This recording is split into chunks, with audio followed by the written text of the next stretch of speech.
Asian all the time? Hands up.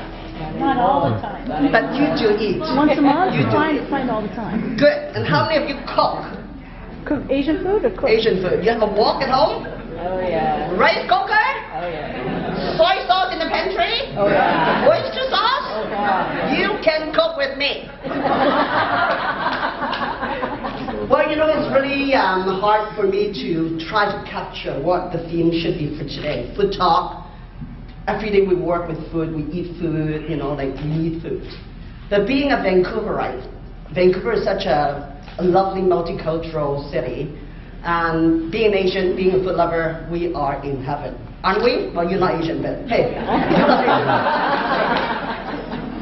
And I came in the late 70s, and back then, bak choy in the shape of a celery. I don't know if any one of you been here since then? You remember what the bak choy, the giant bak choy looks like? Those are the cartoon characters. They're like giant, right? And that's what Asian greens were. We have to actually, back then we use all the broccoli, the pea shoots more than, all these snow peas, carrots, whatever you order, whatever chop suey dish or vegetable dish or beef chow mein, you see those. Oh, and onions, obviously, we have to work with onion. But today, when you walk into Chinatown, by the way, I actually do a Chinatown market tour with Edible Canada. See, I try to give whatever perk I can. This is, hey, what I'm here for, right? And a lot of the vegetables are, well, some of them obviously are from out of Vancouver, outside of Canada because of the climate. But we have so many varieties of Asian ingredients that you can go Asian for the whole month without seeing a piece of steak, without seeing lamb chops or whatnot. Seafood, of course, we love it because Chinese restaurants, as a matter of fact, we are the first who put up fresh seafood tanks. When we say fresh, we mean swimming. And yes, Asians, we do try and get the most fresh items on the table.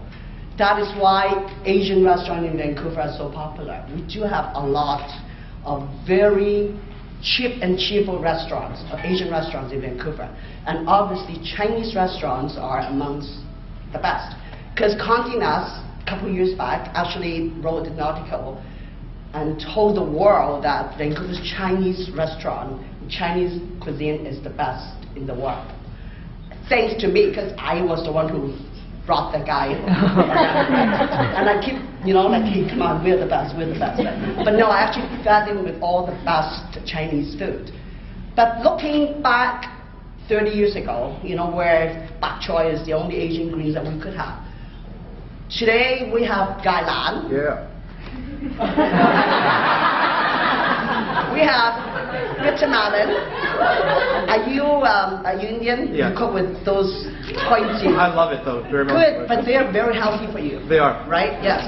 And we also have jicama. Jicama. Do we know anyone know what jicama is? You do. It actually looks like a giant water chestnut, but with brown skin, right? Okay, we have all kinds of Asian greens. But do you know that right over in Richmond and in Fraser Valley, a lot of the farmers are actually growing them? See, if you go to Blundell and number 5, there is, I remember the name of that winery because, of course, we all love wine. I think it's called Sendu Winery. Next to it, there's a Filipino farm that grows Asian greens, all the gailan, all the pea shoots, you know, all the lovely tiny little things that we put in our stir fries or in our noodle or in our soup, right? 30 years can be a long time. It can be a very short time. But the revolution and the evolution of the Asian food, be it in the restaurant, be it in the market, we do have a lot of them. And this, I have to thank all the Vancouverites and all the immigrants coming from Southeast Asia, Hong Kong, China, Taiwan, because with the demand there, we have, the farmers actually have to grow a lot of these things. And I don't know if any one of you had squabs. Squabs, you know what squabs are? Baby pigeons, right? And actually in Fraser Valley, a friend of mine actually has a squabs farm in Abbotsford. See, that is why it pays to actually go around and visit some of these local farms. You may get yourself some very good deal, you know, to do that.